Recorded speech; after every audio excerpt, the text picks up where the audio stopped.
This week, our Japanese adventure continues.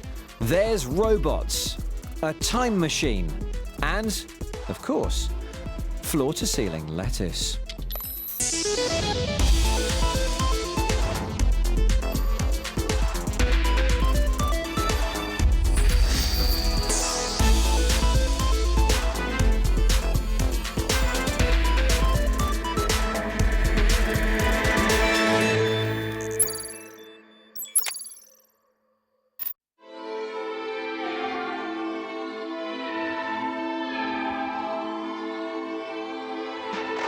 If, like me, the only place you've ever been to in Japan before is Tokyo, well, you haven't really been to Japan. Kyoto is the old capital. Here's where you get to see the country's history and tradition blended with modern life. And it really does seem to mix well.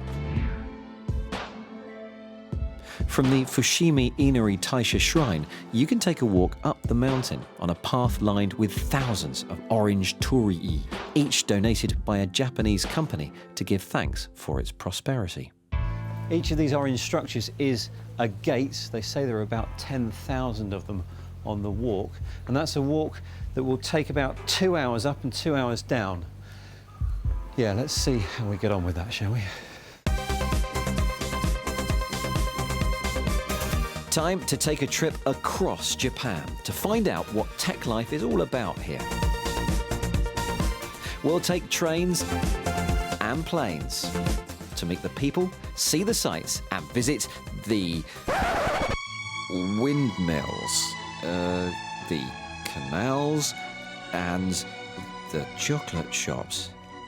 Yep, way down in Nagasaki lies House 10 Boss. It's a Dutch-inspired theme park, don't ask, but it is a place I feel I need to spend some time. Oh, wish I had one of those. See, the reason we're here is because it has a hotel with a particular theme.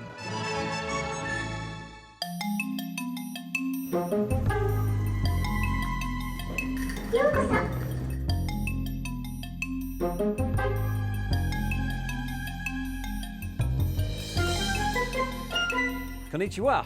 Do you speak English?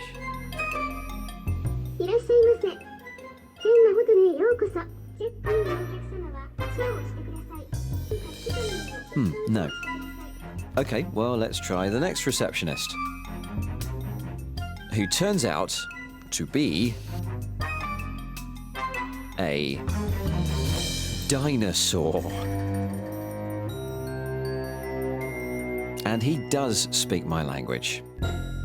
Welcome. Welcome to the Hanoi Hotel. At least, I think he does. Thank you for your visitors. Your name and the room's card. On top of the fill in the phone number. Please put us to the bottom of the post. Please press to proceed with the send to. Did you get that then? I think I did. Please move to the right touch panel and check in. Okay. That was perfect English. Do you wish to use facial recognition for entrance? Well, after my animatronic introduction, the next thing to do is scan my face. I'll tell you why in a second. Thank you so much. Meanwhile, I've been given a room in A wing, and that means I don't even have to carry my own bag. The portabot will do that for me. Start. And we're off like a rocket. Take my suitcase to the room. Just hope we get there in time for dinner.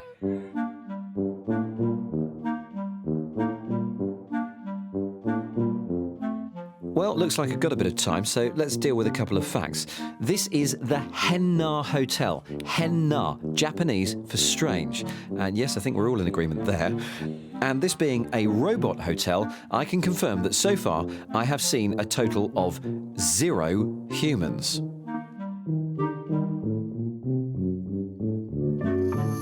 Now here's the next coolest thing. Facial recognition to get you into the room. My day just gets better and better.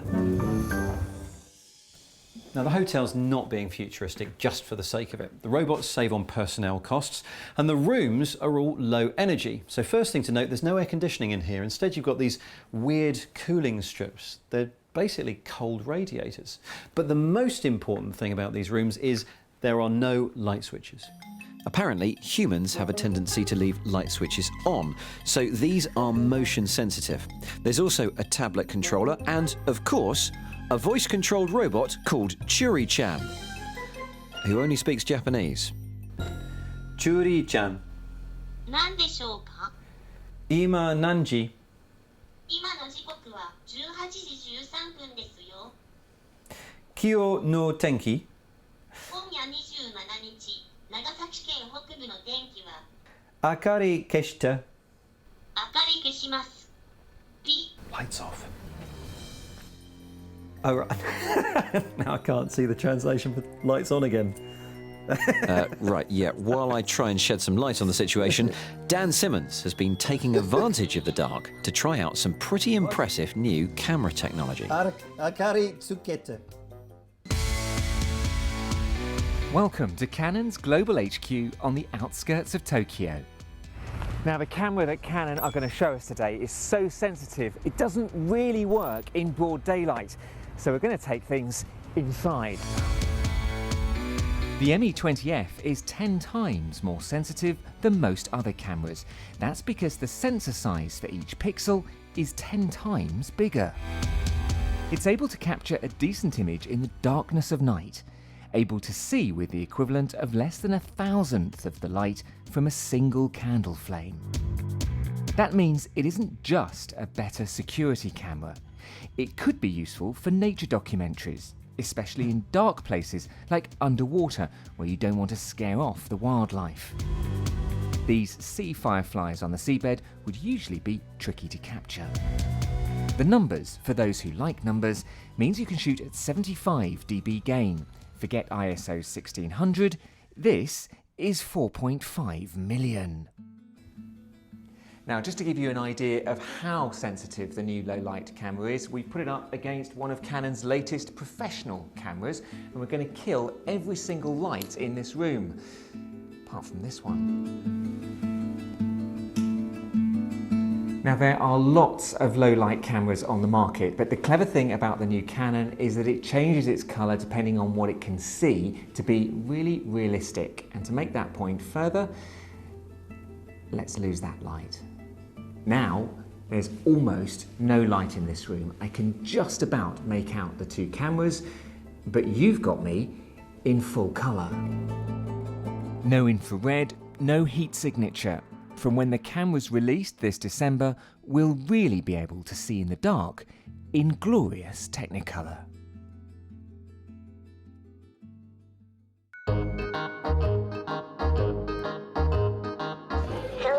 Welcome to the Hanno Hotel. Back at the Robot Hotel, I've just retrieved my rucksack from the baggage handler, which is, of course, a robot.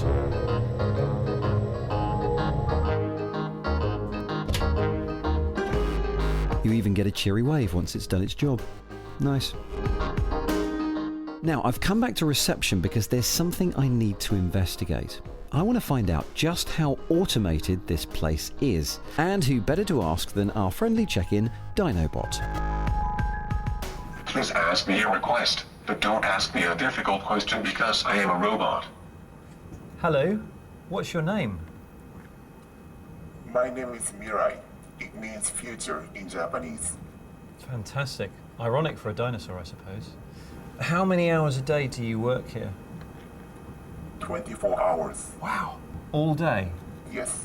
Is that a special clause in your contract? There's no work union here. I guess because I am dinosaur. Right, one thing's for certain. Unless the Henna Hotel has just cracked the Turing test, that's not a computer. That's a human. Welcome to the Hanel Hotel.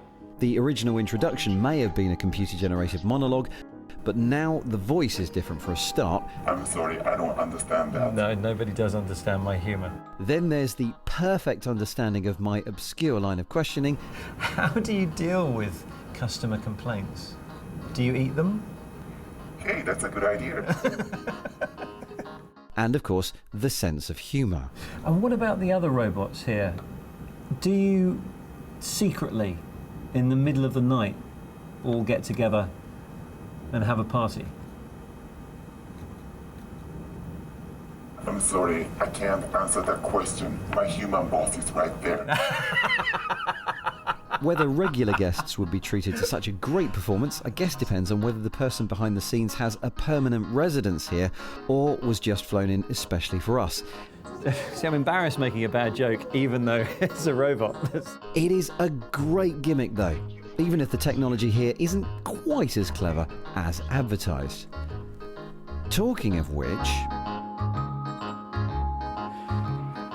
This is me.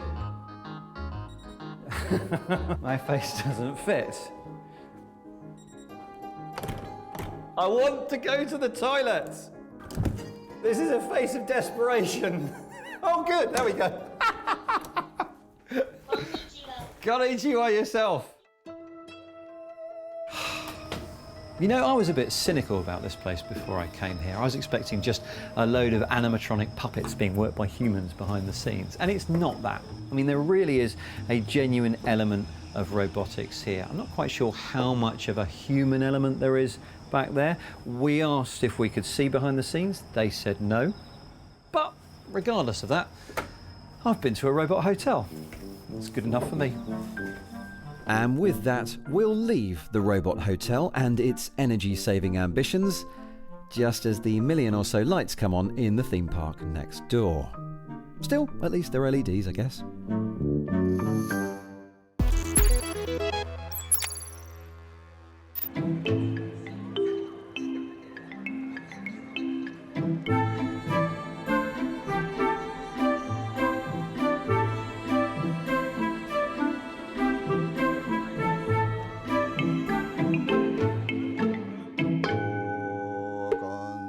There are some places in Japan which are peaceful and calm. In the middle of Nagoya, we've been given the privilege of watching Chief Priest Genyu Daitu perform his daily prayers. This is Suisho Den, the crystal room in the Bansho Temple. It's a cemetery, but none like I've ever seen before.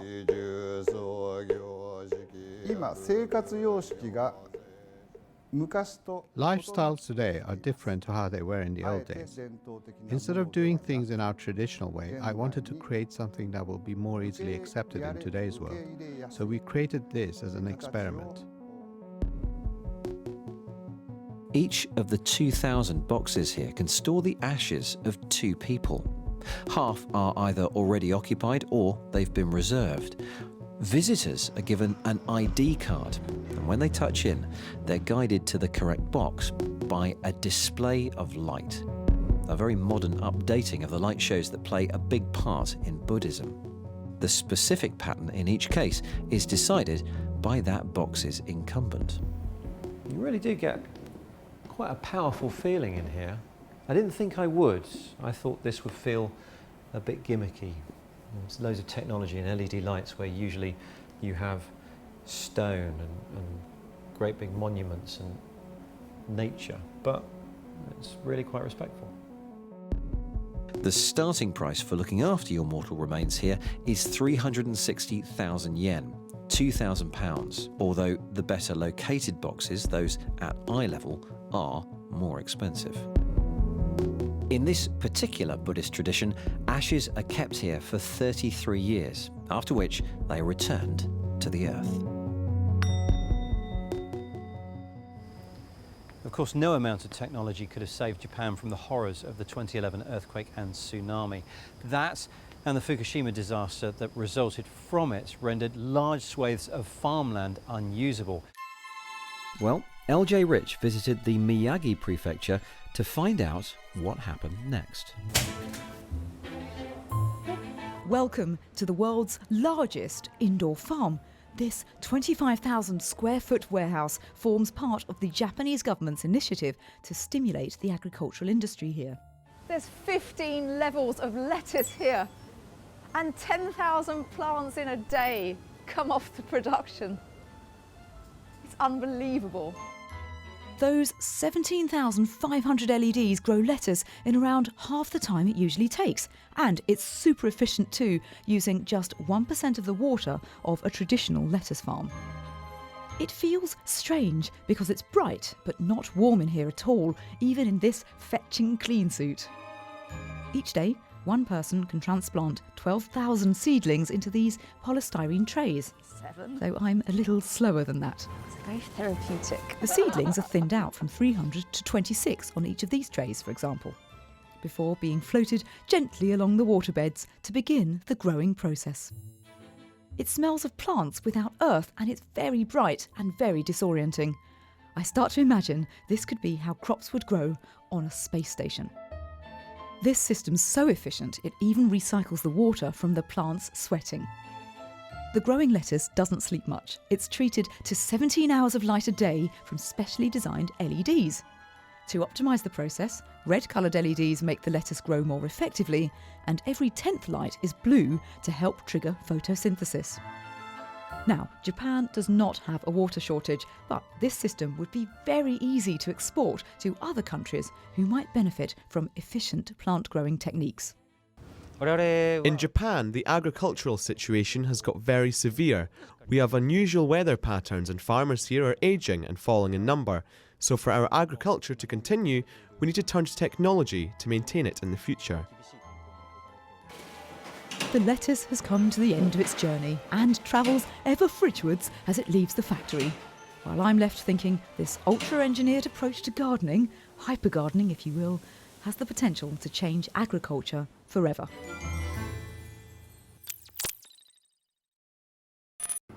And meow for something completely different.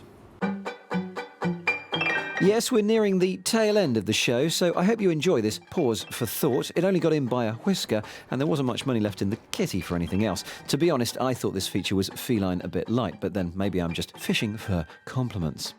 You find me today at the Kadiko Cafe in Tokyo. It is, of course, a cat cafe. I'm sure you're familiar with them, but just in case you're not, people in Tokyo live in cramped apartments, many of which have no pet rules, and this is the kind of place you come for your cat fix. And now for something else that's simply perfect. This is a cat's eye view of Onomichi in Hiroshima. It's an online map and street view type experience that lets potential tourists explore the places that only cats know about. You can even meet the locals if you like. A lot of visitors come here to play with cats that they wouldn't necessarily like to own. But for owners separated from their cats, LJ has found an invention that could be a masterstroke. Long-distance relationships are always difficult, especially when one of you is a cat. Luckily, one researcher at Ochanomizu's Women's University has come up with a rather nifty, if painful, way to remotely communicate with your kitty. Oh! Yes, now your cat can scratch you through the internet. Every time you can hear that vibrating noise, I'm getting a tiny little scratch inside this little cat dome. The theory. This remote-controlled motorised paw base sits in view of your cat at home. The paw detects when the cat successfully connects, so that when real cat scratches fake paw, real human owner feels real scratch. The video call connection is just one part of this excruciating experiment. Crucially, our researcher can compress the scratch data, send it through the net and unpack the scratch at the other end very quickly, meaning little latency between the actual scratch and the virtual scratch. My cat Nyla is quite old and doesn't move very quickly, but it seemed like she was interested in this device. Once in a while, she'd touch it and play with it. One Arduino microcontroller translates the mouse movements into paw movements, and the other activates the scratcher, which appears to be plastic from a plant strimmer. Welcome to the tactile internet. So, time to try it on a real cat. Meet Bimbo, the university's own long-suffering feline. Well, what do you expect? He's a cat.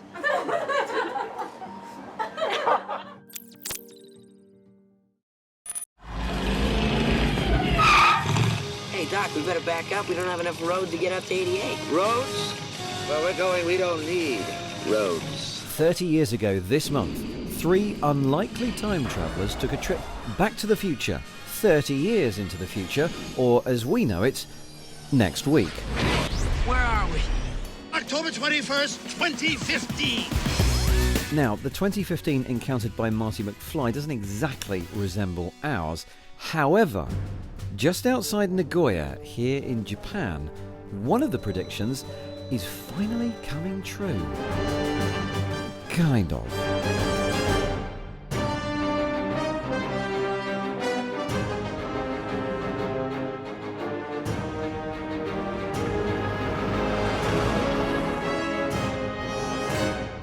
It's a DeLorean, not just any DeLorean either, that would be impressive enough. This is a DeLorean from Back to the Future. Look, faithfully recreated time gubbins on the back, a Mr. Fusion home energy reactor. I'll tell you more about that in a second. Even the interior has been faithfully recreated, and I will show you the correct way to open a door on a DeLorean is, of course, ha, ha, ha, ha. Then with the foot, there we go. Right. Take a look at this. You've got the drive circuits here, you've got the plutonium chamber measurements over here, here's your time bank with current dates and target date speedometer. That's got to get to 88 miles an hour, Marty. And back here, the all-important flux capacitor. Right, why are we here today? Well, 2 reasons. Firstly, all of this, and secondly, how this baby is powered. Wait a minute, what are you doing, Doc? I need fuel. 30 years ago, I watched Back to the Future, and I thought, yes, in 30 years, you will actually be able to drive a car using rubbish. But then 10 years ago, I realized that I hadn't seen it happen yet, so I decided to start researching bioethanol, and I succeeded in making the gas. One day, Mr. Iwamoto hopes that, just like in the film, we'll be able to put rubbish and even clothes straight into our cars. For the moment, his company uses large processing plants to extract sugar from the cotton in used clothes and turn it into bioethanol.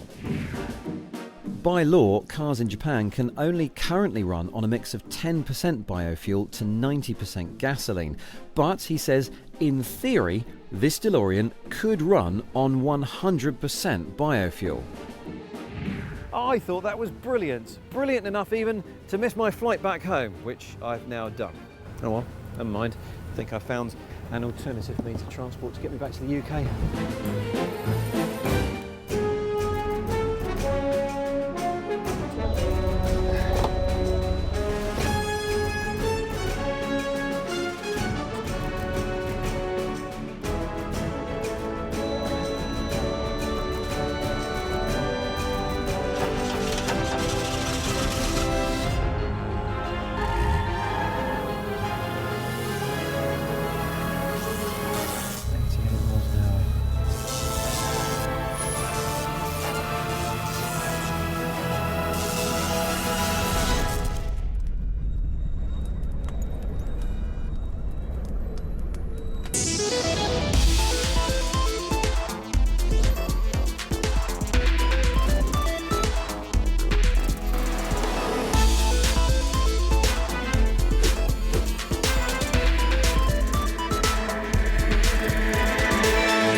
Ah, 1985, but still in Japan. Great Scott.